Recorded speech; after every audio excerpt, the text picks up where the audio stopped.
This is the VOA Special English Agriculture Report. North Kivu is a war-torn province that used to be called the breadbasket of the Congo. Now, some farmers are being trained to increase their productivity with fertilizer. The International Fertility Development Center is supporting the project.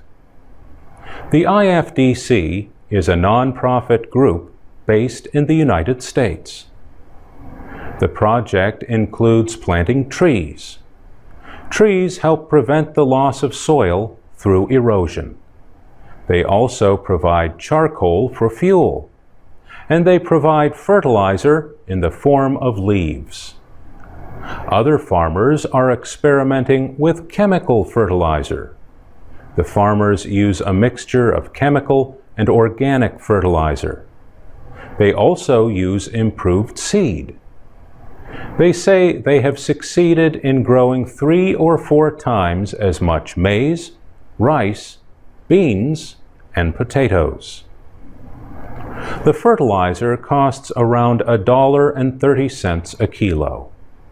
But workers from the IFDC say if it triples a yield of potatoes, for example, it means twice the profit.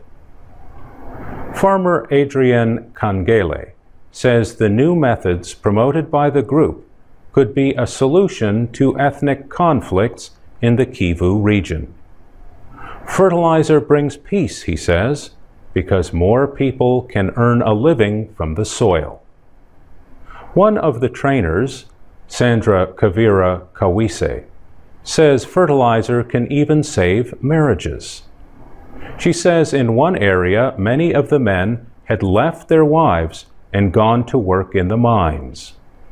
Then their wives started using fertilizer and their yields of rice tripled.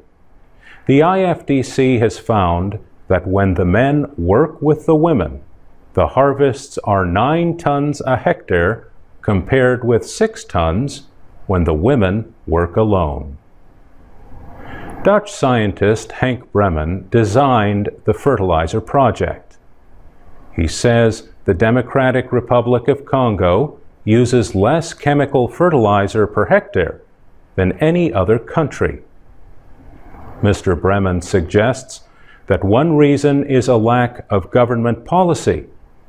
Another is the influence of donors and international non-governmental organizations that for about 20 years were against more intensive ways of farming.